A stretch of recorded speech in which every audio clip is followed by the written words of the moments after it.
Hey there, quirky people! I'm your host, Anna, and today we'll be looking at the newest Guardian of the Galaxy, that is Phyla Vell. Guardians of the Galaxy Volume 3 has turned out to be a beautiful ending to James Gunn's MCU trilogy. Spoiler warning in case you haven't seen the movie yet. Go watch it and then come back to understand who exactly is the newest kid that James Gunn added to the MCU before he left. Okay, so let's talk about the ending of Guardians 3. The OG Guardians are all scattered now. Peter Quill has gone back to Earth, while Gamora is back to her new family, that is the Ravagers. Mantis is off exploring the galaxy with her newfound Abelisks, while Nebula is left leading nowhere along with Drax, who has adopted a bunch of the Star Children that were created by the High Evolutionary. Rocket, on the other hand, has become the leader of the new Guardian squad that includes Groot, Kraglin, Cosmo the Space Dog, Adam and the newest member, Phyla Vell. Phyla is a young girl played by actress Kai Zen. She hasn't been called by her name yet, but it is confirmed that she is indeed the white-haired hero that we know from the comics. However, many general moviegoers aren't aware about her and are still left asking exactly who she is. So without any further ado, let me give you a bit of backstory on Phyla. In the comics, she is the daughter of the original Captain Mar-Vell and an Eternal called Elysius. Mar-Vell and Elysius really loved each other and always planned to have kids. But their dreams didn't exactly come true as Mar-Vell ended up dying. So, Elysius used his genes and artificially impregnated herself. Eventually, she had a son called Genis Vell, who went on to take his father's mantle. He became the new Captain Marvel. After that, there was a whole situation where Genis Vell worked with Entropy to destroy the entire universe and then recreate it. In this newly created universe, Elysius went through the process of impregnating herself with Mar-Vell's DNA once again, and this time, Phyla Vell was born. She went through an accelerated growth process and didn't necessarily have a childhood, as the memories of her growing up on Titan were implanted in her head. Meanwhile, her brother Genis Vell was going insane as his cosmic awareness was driving him crazy.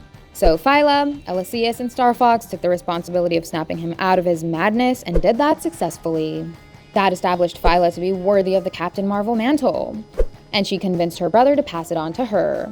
After that, she met with her future lover, Moondragon, who is the daughter of Drax.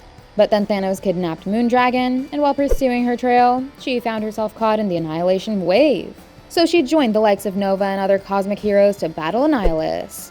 At this point in time, Annihilus had the Quantum Bands after defeating the previous Quasar. But these Quantum Bands chose Phyla Vell and latched onto her. This weakened Annihilus enough for Nova to defeat him, and Phyla then went from being Captain Marvel to becoming the new Quasar. She eventually reunited with Moondragon, and from there on, the two lovers freed Adam from his cocoon. They had a tangle with the High Evolutionary for a short while. During this time, they were attacked by Ultron and his army, who killed Moondragon. But the likes of Adam and Phyla Quasar escaped and later took their revenge by destroying Ultron. Then eventually, these two ended up joining Star-Lord's Guardians of the Galaxy. Now let's come to the powers of Phyla Vell. Being half eternal, she is immune to all kinds of diseases. Along with that, she also has super strength, stamina, durability, speed, and reflexes that come from her father's genes. She already had the ability to fly, but she also got the Kree bands, which boosted her abilities. So, she could actually fly faster than the speed of light at her peak. Thanks to her dad, she also possesses a fraction of cosmic awareness. But she lost this ability after she got the Quantum Bands and became Quasar.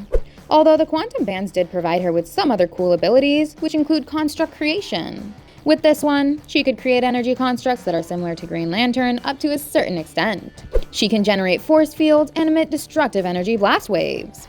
Another interesting bit came when she became the avatar of the cosmic entity known as Oblivion. She helped Oblivion to fight Lady Death and rescue Moondragon from her. Her abilities as the Avatar haven't been disclosed yet, but it is known that they were far superior to the powers she originally had. She basically became omnipotent with no weaknesses at all. Besides all the powers she possesses, she is also highly skilled in hand-to-hand combat and sword fighting. Now let's see how Phyla Vell is different in the MCU. As we saw, Guardians 3's Phyla Vell was nothing like the comics. In the books, she was the Kree Eternal hybrid daughter of Elysius and Mar-Vell, and she only met the High Evolutionary for a short span of time. But in the MCU, she belongs to one of the species that was created by the High Evolutionary. The only thing that is common with the books is that she and Adam joined the Guardians together in both universes. However, she didn't get a lot of screen time in the film, so the extent of her powers is unknown for now. But we did see her hands glow while she was moving in to attack the aliens on a desert planet. Besides that, she could also possess superhuman durability and a little bit of super strength. We will know for sure when she goes on to appear in future MCU outings. But one thing we can be certain about is that her abilities will be nerfed in the MCU. Still, she is a very important character who could take on the title of Quasar or Captain Marvel in the future. Okay, that's all for now. Click on those like and subscribe buttons if you enjoyed our explanation. Goodbye, and I'll see you in the next one.